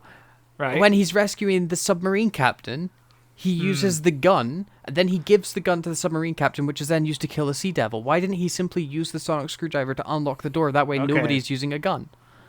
Yeah. Maybe he left it behind at the naval base? I don't know. Yeah, I think the real answer is the writers didn't think about that, and they didn't care. And nobody cared. Yeah. I just thought I'd point it out because I think we were talking about as well before, and maybe last week or the week before, is whether or not the sonic screwdriver would work on a door in the classic version of Doctor Who, and here we have conclusive proof that yes, it does work on doors in classic Who, because doors are a mechanical thing. Yeah, but this is a spaceship door, technically. It's more advanced technology. It's not a spaceship. They're under the ocean. It's more advanced technology still. It's a big black block. You're a big black block. I said block by mistake. So they step out the cell, and then very conveniently there are some perfectly laid out submarine diving costumes for them to put on, and the Doctor's like, "See, just as I told you, this is where they would be." Why would they be there? Why did nobody clean them up? Did the Master not see them when they were getting brought into the cell? They're right outside the front door. Yeah, this is just lazy, honestly, just lazy writing. It reminds me of the end of episode 3 when we're doing our parasailing or paragliding, whatever you call it. And we just conveniently find a rope just tied up to a post. Yeah, it's they came out the cell, and there's there's submarine costume there. Why not? Yeah, it doesn't make sense in any way for that to be in that location. Yeah, it's very bizarre. Maybe the Sea Devils need it. No, I'm joking. It doesn't make sense. We cut back to the politician Joe and stuff like that, where a politician guy is eating some sandwiches again. He's like, smoked salmon, yum, yum, yum. We cut to Joe and Hart, and they're like, Joe's like, okay, can we do a sweep of the area before we nuke it? Because what if the Doctor and that's there? And Hart's like, I don't know. And then Joe's like, but what if he is? And then Hart's like, I'm convinced. Okay, let's do a sweep of that area and find out if the Doctor and the Master are there, because we know for a fact that they will be, and then we cut to them floating like a couple of turds in the... But yeah, I find it funny how everybody's convinced to just save the lives of these people we'd never met before today. We just met them like 5 minutes ago, and it's like, I'll save a Doctor. We need to save a Doctor. Yeah, we need to stop everything we're doing to save the Doctor. This guy I've never heard about. Wait, you mean the guy who hypnotized people? So we cut to the Doctor and the Master floating in the water as we watch the hovercraft approaching them, and this takes quite some time.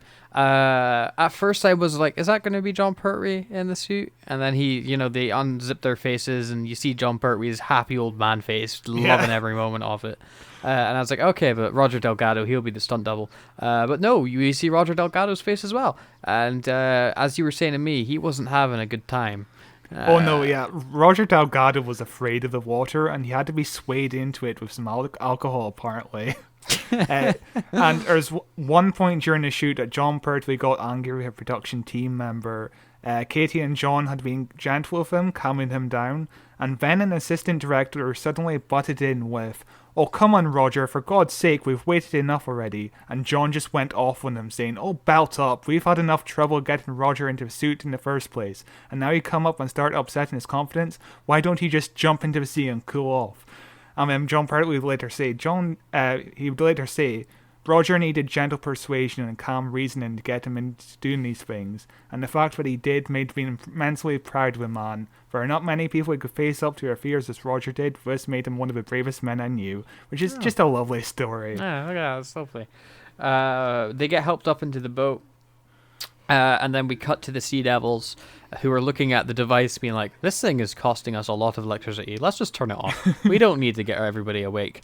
They turn it off, and then obviously, as the Doctor had said, he had set a explosive device to go off if it ever gets shut off. They turn it off, bang, and we cut to the Doctor and the Master starts having a heart attack as he's like, I'm going down. And the Doctor is looking at him concernedly, even though if I was the Doctor, I'd be like, oh, he's regenerating. But we then cut to a view of the ocean as the base explodes in, quite frankly, a ridiculous looking size of an they do a good job selling the size of that explosion, I think. Oh yeah, well, between the stock footage and the actual close-ups on John Pertwee's face, it looks really convincing. Mm-hmm.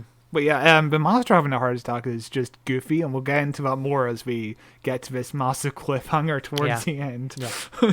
We then cut to Joe and the politicians and stuff like that, where they're saying, "Oh, the explosions have been reported. Before they've launched the nuclear bombs, the base blew itself up. That was good." And as they're talking about that, and about 2 people being rescued, one of them being injured, the entire time we're just zooming in on Joe's face, which is a shot I really, really liked. Where there's this whole scene, 2 people are talking, but we're not focusing on them. We're focusing on Joe's reaction, her thoughts to the scene, as we see the panic on her face when she finds out one of them's injured, and immediately she's like, "Oh my God, it's the Doctor. The Doctor's injured." As we're zooming in, I really like that framing. Yeah, the director of this, Michael Bryant, actually is just one of his signature traits to have a close-up on a character's face rather than the people speaking to end the scene on, which is a great trait to have, I think. I think it's really good.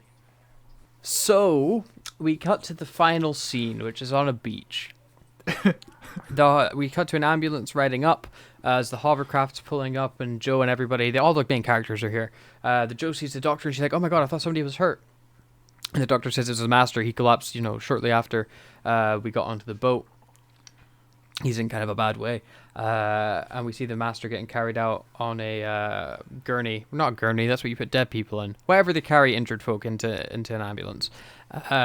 They think he's dead, though. Yeah. Yeah. But they're chatting, and the Doctor's like, "I blew up the Sea Devil's base for you. Problem solved. Crisis averted. I only did it because I had to do it," sort of deal. Which we were chatting before about the motivation and the Doctor committing genocide. What I really don't like about it is in previous episodes they were saying, Lethbridge Stewart blowing up the Silurians behind the Doctor's back was definitively the wrong choice to make. Yeah. Whereas here, when the Doctor blows up the Sea Devils, it's definitively the right choice to make. Even though I feel like the Doctor should be way more upset that he got pushed to that extreme. And he should be like shouting at the politicians, whatever, because you guys attacked this thing before we had even the chance to do anything. I got pushed to this and I had to do this, and I will never be doing anything like that again. Make the Doctor more angry at the Navy and at the politician dude for forcing him to do something as horrendous as what the Lethbridge Stewart did last time. Yeah, it is really bizarre that both these episodes are written by the same person, Malcolm Hulk. It feels like he just completely forgot about how his previous episode ended. It's very bizarre. Yeah. It doesn't feel like it's by the same person even. It's just really strange, and I'm not sure why it's ended like this. But then we get possibly the greatest conclusion to a Doctor Who episode I've ever seen in my life. It's amazing. Yeah, where they're carrying the Master out. The guy says something that a doctor told him something. What is it exactly? He's like, a doctor said something about us. What's the exact quote? Because it's something weird. Let me rewind. We were too late. The doctor on the hovercraft said so. Yeah, he's dead. The doctor said so. And the doctor's like, what other doctor on the hovercraft? What are you talking about? Oh my god. And then we see that the guy on the, I'm just going to call it a gurney. The guy on the gurney is wearing another man's face. And nobody notices until now. And the doctor peels off this face to reveal that it's actually one of the sailors wearing a mask of the Master. And the Master's sailing away on the hovercraft, and he waves goodbye at the doctor, and the doctor stares at him like, grrr. So, in the space of the doctor climbing out of the hovercraft, before the ambulance can get into the hovercraft, the Master brainwashed a dude, knocked him out, made a perfect mask of his own face and stuck it on the guy, and then presumably wore a mask himself. Otherwise, the ambulance people would be like, "Oh, that's your twin," you know. So he's got two masks. You're not the first person to notice this. While filming it, John Pertwee ran up to Terrence Dicks, the script editor, and he was so worried about this scene. He was panicked that the ending didn't make any sense because there wasn't enough time for Master to hypnotize the man, give him a mask, or steal the ship, and he asked Terrence Dicks to rewrite it, and Dicks' reply was, "No one will notice." Wow, he was wrong, because it is the most glaringly obvious fault of the episode is the ending makes no sense. I kind of love this ending for the fact that it doesn't make any sense. It's just so campy, and it's just really, so much really fun. Cheesy. It's really cheesy. It's really, really cheesy, but you know, I like my Doctor Who to have morals and to mostly make sense. This is possibly a step too much like a Saturday morning cartoon, you know, like Scooby-Doo, you know, where it kind of goes back to all the Master's disguises where he calls himself Master in another language or something like that. Yeah, and he wears glasses. But like, I can get on board with that. The issue that I have with this is it makes you think about it too much, and you start questioning the logic, because the Master wearing glasses and going by a different name and like wearing a hat, I'm like, okay, that's fair enough, that's a disguise. But the Master having a perfectly replicated like latex mask of himself and presumably of another person for one that he can wear just on him at all times, you know.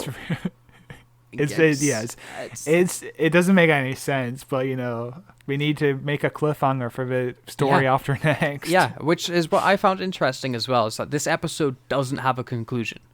Its conclusion is the Sea Devils get exploded, but the Sea Devils were never the main focus in this 6-part story called the Sea Devils. The main focus was always on the Master, and in this episode, the Master gets away, and the episode ends on a cliffhanger. And I was like, oh, I really wasn't expecting this story to not have a conclusion. You know, you have to watch the next story to figure out, see if there's going to be a conclusion or not. Yeah, most stories end on like a proper conclusion. There's no cliffhanger, but like here it's just a massive like the cliffhanger. Demons, where he gets arrested and taken away. You know, but yeah, this one is the Master. The Master technically wins. You know, he escapes. Yeah. He gets out of prison and he runs away. Yeah, it was a weird ending, but kind of like that part of the ending. I do wonder if because we haven't seen the next story to feature the Master, I do wonder if there's some sort of half-written explanation of how the Master escaped there. Maybe I would just love to see how they explain that away. Yeah, it's just one of those things. Don't talk about it ever again. You know.